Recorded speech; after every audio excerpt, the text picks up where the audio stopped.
病咗之後，為咗調理翻好個身體，所以咧我就今日煲一個廣東式版嘅鮮人參煲雞湯，唔係韓式版。因為韓式版嘅又要糯米啊，成日做啲簡單啲啊，唔好咁複雜，搞掂個身體最緊要。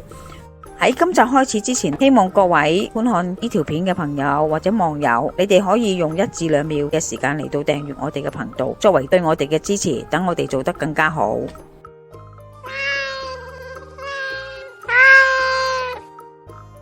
阿媽廚房主角當然係呢個鮮人參啦，嚟講咧補得嚟係輕輕地嘅補，就唔係好似製過嘅高麗參咁補嘅。你大補就唔輪到佢噶啦。鮮人參邊度可以買？韓式店鋪咁咧就有噶啦。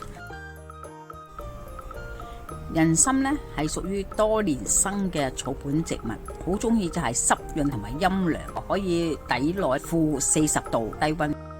個根部咧肉質好肥好大，啲鬚根咧又細長，咁啊又有啲分叉，似人嘅頭4肢，所以被人叫做人參。保存期限同埋普通嘅蔬果一樣，冷藏咗之後咧可以保鮮約莫1個星期。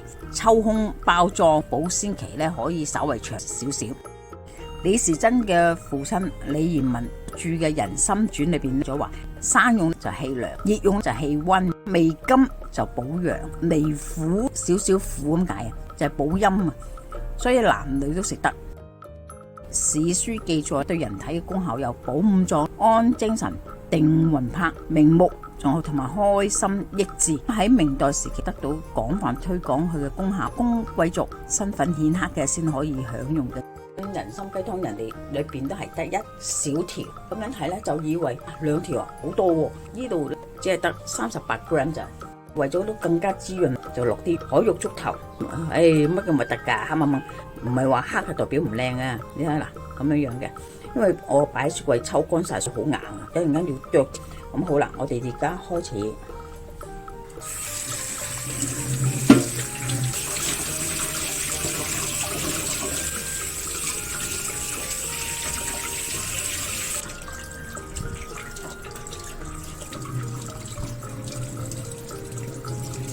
輕力咁樣同佢洗啊，帶你個斷啊，唔係你出邊啲泥先白白淨淨啊。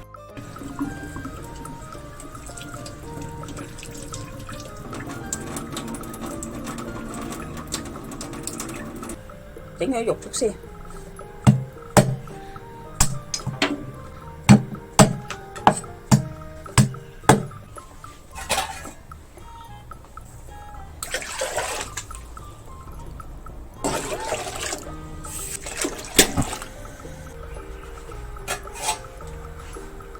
放肉粥落去，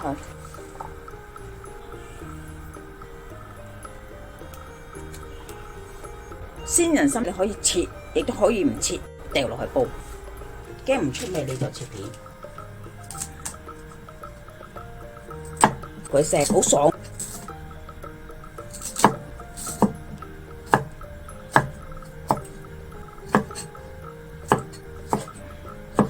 呢啲唔好切。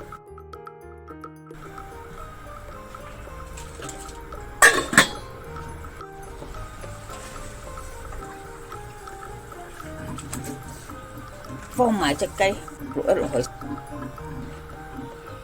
呢腳硬直咗就頂住個蓋啊！俗語話死雞撐飯蓋就係咁樣。呢隻雞咧撈咗上嚟先，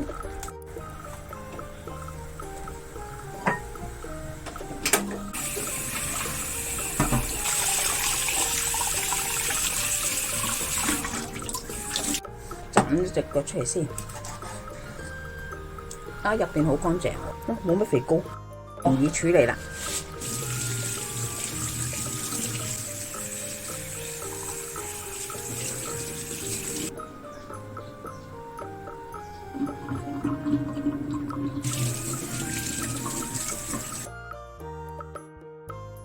掉咗找落去先。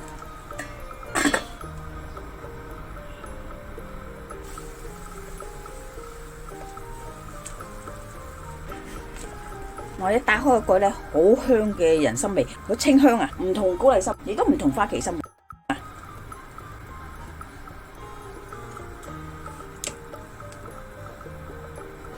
呢嘅可以打開個蓋等佢慢慢煲，亦都可以冚埋蓋，兩種選擇。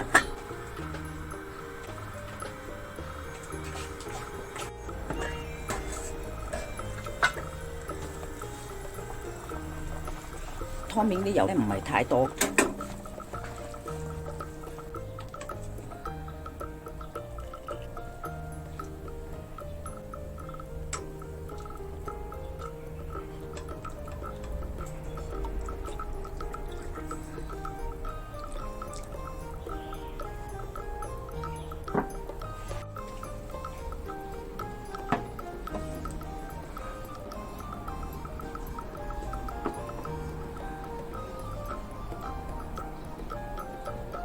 今集已經差唔多啦，多謝各位嘅收睇。